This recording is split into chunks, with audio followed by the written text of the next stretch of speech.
When students are physically distanced from one another as they are with virtual learning, it can often feel isolating and alone and hard to feel like a part of the classroom community. But here's a game that's instantly engaging, super high energy, a ton of fun, and will make everybody feel like they've been invited to the party. Stick with me. You don't want to miss this one.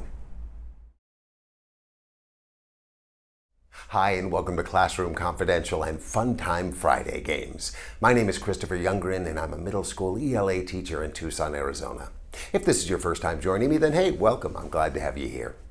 So as an actor in the theater, I've often worked with companies who begin the rehearsal every day with some kind of warm-up activity to make sure that the cast is all on the same page, focused and working together. And the game of categories is an excellent way to do the exact same thing with your virtual or in-person students.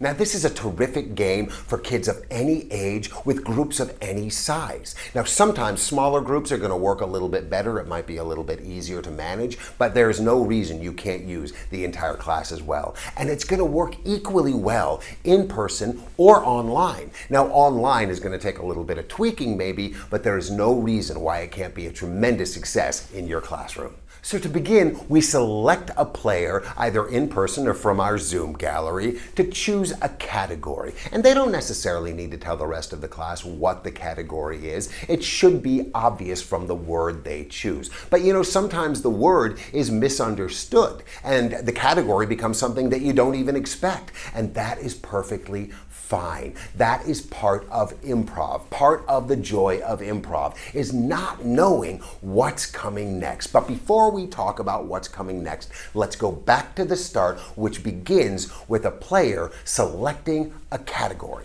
So once they've selected a category, they're going to choose another player, either in the room, maybe you're standing in a circle, or from the Zoom gallery, and they're going to say that person's name followed by the word from their category. So again, let's say Greg is beginning it, all right? And Greg may say Marcia, Yoda. And then Marcia may say Chewbacca, Bobby. And Bobby may say R2-D2, Cindy. And Cindy may say Luke, Peter. And Peter may say, well, now Peter may be the last character. Peter may be the last player. And when you get to the last player, you send it back to the first player. So when it gets to Peter, if he's the last player, he's going to start over with Greg. And he's going to say, Greg, Leia. And now the sequence is complete. And maybe you go through the sequence 2 or 3 times, keeping the order the same every time until everybody understands the sequence of events. Now, after they have a basic understanding of the game, you can ratchet up the difficulty a few notches, and then it gets to be super fun. And how do you make it more difficult? You make it more difficult by removing the people's names. So now, instead of Greg saying Marcia, Yoda, Greg just says Yoda. And Marcia just says Chewbacca.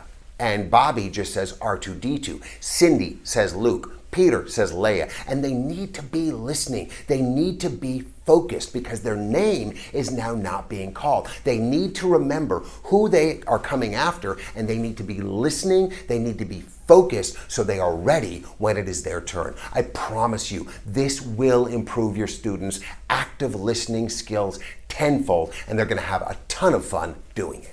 But wait, you say, your students are way too advanced for this? They need more of a challenge? Well, the answer is simple.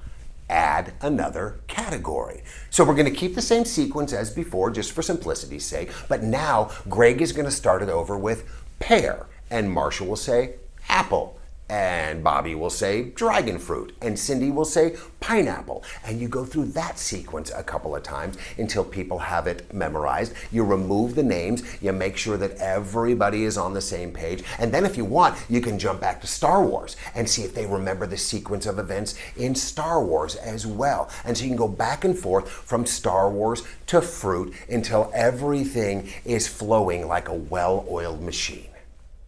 Now, once everybody has this down and can go through the cycle seamlessly and without hesitation, you can increase the difficulty level once again. Holy cats, there's more! What's coming next? What's coming next is doing both categories together. It's kind of like a round. You remember row, row, row your boat, row, row, row your boat. So Greg is going to start and he's going to say Yoda. And then after a couple of people have gone, he's going to start with pair. And so now you have to not just be listening for the Star Wars characters, you have to be listening for the fruit. And you have to be ready when it comes your way.